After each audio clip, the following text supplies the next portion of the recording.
meu nome é Jéssica e eu estou aqui para apresentar o trabalho de Fenômenos de Transporte 2, ENC 221, do professor Antônio Marcos. O grupo é constituído por mim, Jéssica, Maria Luísa, Caio e Adrize. O nosso trabalho vai falar da aplicação do método de diferenças finitas explícito no bife de hambúrguer. A modelagem matemática do nosso trabalho considera a equação da condução de calor geral, que trata da condução de calor na direção x, y e z, além de um termo de geração de energia, e como que a temperatura varia em relação ao tempo. Para simplificar o nosso trabalho, a gente considerou a condução bidimensional e sem geração de energia no volume de controle, chegando nessa equação 2 simplificada. Para a resolução da equação 2, a gente aplicou o método das diferenças finitas, que tem como princípio a divisão do material de interesse em malha. Na malha é selecionada uma região de interesse com o ponto central MN, o ponto nodal. Em seguida, são selecionados 4 pontos em torno desse ponto: o ponto M-1N, M mais 1N, Mn-1 e Mn mais 1.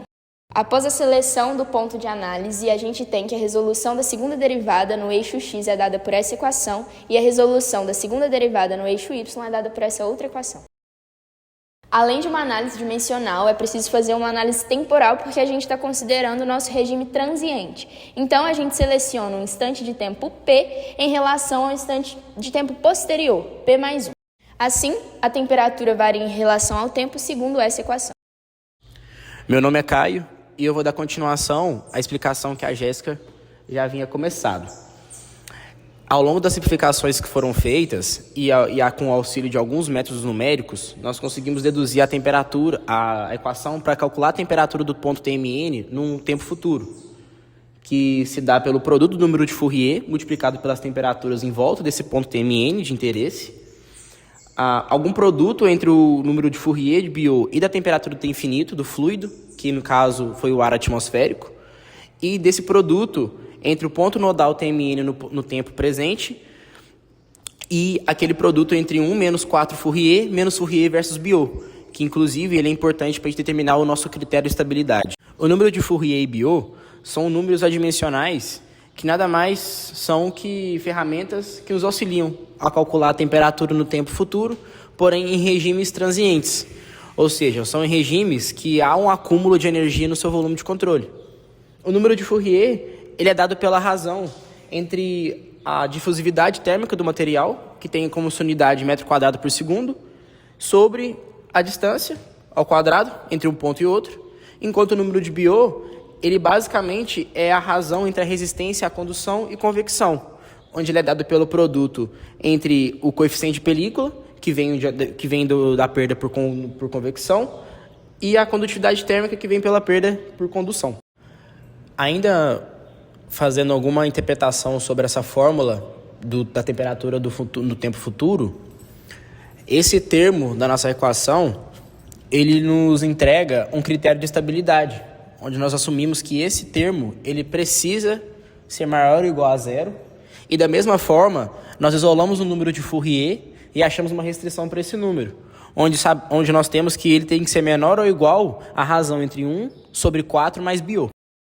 Olá, meu nome é Adrize e para finalizar esse vídeo, estamos mostrando um pouquinho do que foi feito na parte prática desse trabalho.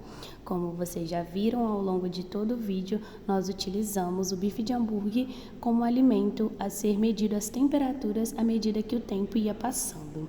Aqui estão alguns termômetros e para finalizar a nossa planilha com todas as temperaturas.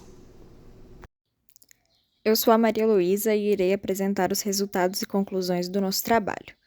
Utilizando o método de diferenças finitas explícito, como já apresentado na modelagem matemática, foi possível calcular as temperaturas teóricas, usando as temperaturas iniciais medidas experimentalmente para diferentes intervalos de tempo. Os dados teóricos revelam discrepâncias significativas quando comparados aos dados experimentais, o que sugere a presença de simplificações excessivas no modelo teórico e incertezas associadas ao procedimento experimental. Dentre essas simplificações, podemos destacar a suposição de condução bidimensional em um processo que é intrinsecamente tridimensional, e também assumimos o coeficiente de película uniforme ao longo de toda a superfície, sendo que o resfriamento real por convecção gera gradientes de temperatura superficiais e variações locais do coeficiente de película. Além disso, outra fonte de erro presente é a variação de propriedades de natureza biológica da amostra, como a condutividade térmica, calor específico e massa específica, que podem variar de acordo com a temperatura. Entretanto, pelo método das diferenças finitas, consideramos essas propriedades constantes ao longo do tempo. O manuseio e posicionamento incorreto do termômetro também podem ser considerados fontes de erro, pois a medição da temperatura requer que a ponta do sensor esteja precisamente em cima do nó de interesse e é necessário que o termômetro atinja o equilíbrio térmico com a amostra antes da leitura. Embora tenham sido encontrados erros ao longo da modelagem matemática, foi possível notar um resultado satisfatório, pois as temperaturas encontradas no tempo futuro P+1 foram menores que as temperaturas do tempo passado P, de acordo com o comportamento esperado de resfriamento.